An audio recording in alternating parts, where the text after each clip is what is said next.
salah satu cabang ilmu yang memang sering kita jumpai dan kita temui dalam keseharian kita. Ilmu apakah itu? Ya, ilmu ekonomi. Semoga apa yang saya sampaikan nanti bisa menambah wawasan dan hasanah pengetahuan bagi kita semuanya. Sudah siap menyimak videonya? Yuk, kita simak sama-sama video berikut ini. Selamat menyaksikan. Baik, kali ini kita akan membahas tentang konsep dasar ilmu ekonomi. Namun, sebelum kita membahas lebih lanjut, mungkin kita bertanya-tanya, mengapa sih kita perlu belajar ilmu ekonomi? Mari kita lihat dua gambar yang terkait dengan kegiatan ekonomi yang sering kita jumpai setiap hari. Inilah mengapa kita perlu belajar ilmu ekonomi, karena ekonomi merupakan bagian yang tidak terpisahkan dari kehidupan kita. Setiap hari, banyak kita jumpai atau kita temui, bahkan kita lakukan sendiri berbagai kegiatan ekonomi. Jadi itulah mengapa kita perlu belajar ilmu ekonomi. Selanjutnya, kita akan membahas tentang pengertian ilmu ekonomi. Ekonomi sendiri berasal dari bahasa Yunani yang terdiri dari dua kata, yaitu oikos yang artinya adalah rumah tangga dan nomos artinya adalah aturan atau hukum. Jadi, secara etimologi, ekonomi dapat diartikan sebagai aturan rumah tangga atau manajemen rumah tangga. Sedangkan pengertian ilmu ekonomi menurut para ahli diantaranya adalah Adam Smith mengatakan bahwa ilmu ekonomi adalah ilmu yang secara sistematis mempelajari tentang tingkah laku manusia dalam usahanya mengalokasikan sumber daya terbatas dan tak terbatas untuk mencapai tujuan tertentu dalam kehidupannya. Sedangkan menurut Paul Anthony Samuelson, ilmu ekonomi adalah ilmu yang mempelajari cara-cara yang digunakan oleh masyarakat dalam upaya untuk mengoptimalkan pemanfaatan berbagai sumber terbatas. Sehingga dapat disimpulkan dari pendapat beberapa para ahli bahwa ilmu ekonomi adalah suatu ilmu yang mempelajari tentang segala tingkah laku manusia yang bertujuan untuk mendapatkan dan mengelola sumber daya yang terbatas. Bagaimana? Kini kita sudah mengetahui apa itu ilmu ekonomi. Selanjutnya tentang penggolongan ilmu ekonomi. Jadi ilmu ekonomi ini digolongkan menjadi beberapa ilmu. Ada 3 ilmu. Yang pertama adalah ilmu ekonomi deskriptif. Ilmu ekonomi deskriptif merupakan analisis ekonomi yang menggambarkan kondisi sebenarnya berdasarkan kondisi fakta dalam perekonomian. Jadi berdasarkan keadaan nyata yang terjadi pada waktu tertentu. Contoh nyatanya adalah gambaran krisis moneter di Indonesia yang terjadi tahun 1998. Lalu kemudian yang kedua ada ilmu ekonomi teori. Ilmu ekonomi teori adalah analisis ekonomi yang berusaha menjelaskan, mencari pengertian, hubungan sebab akibat, dan cara kerja sistem ekonomi. Ini ilmu ekonomi teori dibagi menjadi 2, yaitu ekonomi mikro dan ekonomi makro. Apa itu ekonomi mikro? Ekonomi mikro adalah ilmu yang mempelajari tentang kegiatan ekonomi dan menganalisis secara rinci tentang perilaku konsumen atau produsen dari ruang lingkup yang lebih kecil atau spesifik. Sedangkan ekonomi makro tidak hanya tentang perilaku manusia saja, tetapi mencakup ekonomi secara keseluruhan, misalnya membahas tentang pengangguran, inflasi, dan lain sebagainya.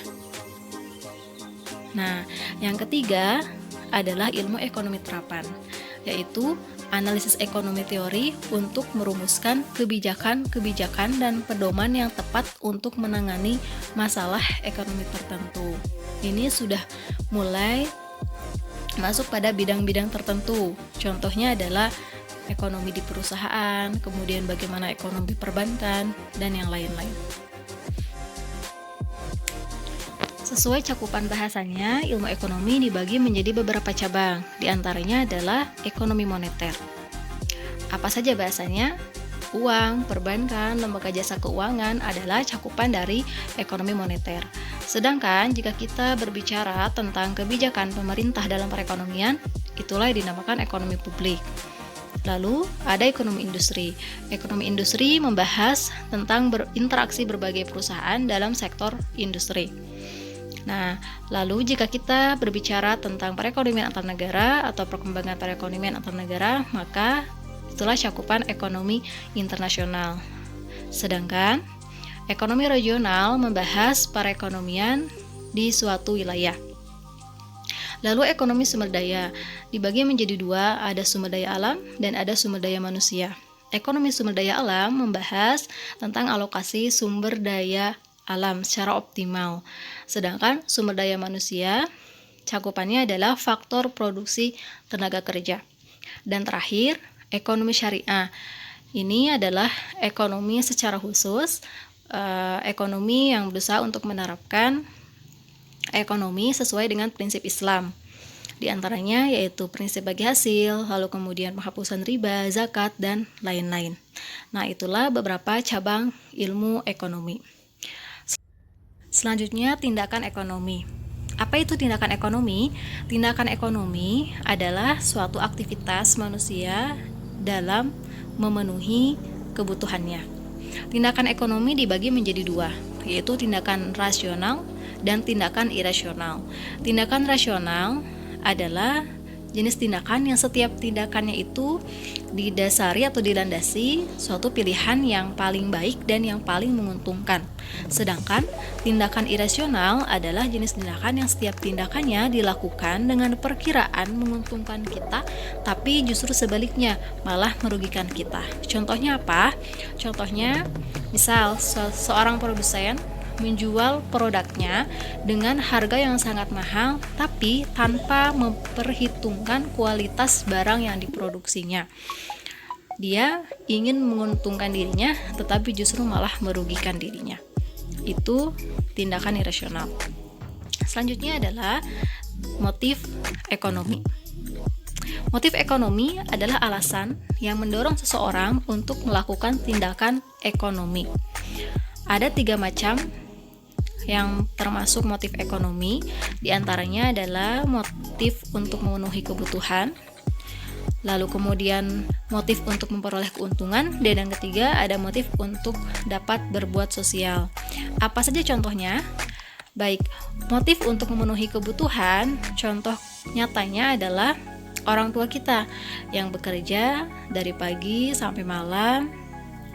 Setiap hari beliau berusaha untuk memenuhi kebutuhan keluarganya. Itu motif untuk memenuhi kebutuhan. Yang kedua, motif untuk memperoleh keuntungan. Contoh nyatanya adalah para pedagang, kemudian para pengusaha, berdagang, berusaha untuk memperoleh keuntungan, untuk memperoleh laba dari hasil usahanya itu. Dan yang ketiga adalah untuk dapat berbuat sosial. Banyak di antara kita orang-orang yang melakukan tindakan ekonomi justru tujuannya sangat mulia, yaitu agar dapat berbuat sosial atau berbuat baik kepada orang lain, menolong fakir miskin misalnya, kemudian membantu yatim piatu dan lain sebagainya. Nah, selain motif ekonomi ada juga motif non-ekonomi. Motif non-ekonomi itu adalah alasan yang mendorong seseorang untuk melakukan tindakan yang bukan bertujuan untuk memenuhi kebutuhan hidup. Jadi, misalnya seperti ini, ada seseorang yang sudah mempunyai mobil. Mobilnya sudah ada beberapa mobilnya, tapi kemudian dia selalu berusaha untuk membeli mobil lagi. Tujuannya bukan untuk memenuhi kebutuhan hidup, tapi hanya untuk menyenangkan dirinya. Nah, yang terakhir adalah tentang prinsip ekonomi. Prinsip ekonomi perlu kita ketahui bersama, terutama jika kita bergerak dalam dunia bisnis. Prinsip ekonomi sendiri mencakup semua kegiatan ekonomi, mulai dari kegiatan produksi, distribusi, dan kegiatan konsumsi. Prinsip ekonomi dalam kegiatan produksi yaitu berusaha dengan pengorbanan minimum untuk memperoleh hasil tertentu atau dengan pengorbanan tertentu untuk memperoleh hasil yang maksimum. Sedangkan dalam kegiatan distribusi, prinsip ekonomi yaitu upaya menyampaikan barang atau jasa dari produsen ke konsumen dalam jumlah, mutu, dan waktu yang tepat dengan biaya tertentu. Nah, terakhir, dalam kegiatan konsumsi, prinsip ekonomi yaitu dasar berpikir untuk memperoleh kepuasan sebesar-besarnya dari barang dan jasa dengan pengorbanan tertentu. Nah, itulah prinsip ekonomi yang perlu kita ketahui dan pelajari bersama.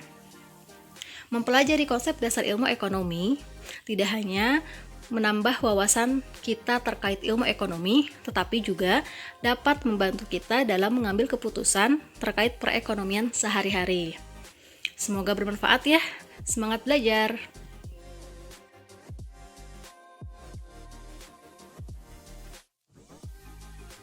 Baik, demikian video tentang materi ekonomi, khususnya tentang materi konsep dasar ekonomi. Semoga bermanfaat untuk teman-teman dan adik-adik semua. Sampai bertemu di video-video selanjutnya. Assalamualaikum.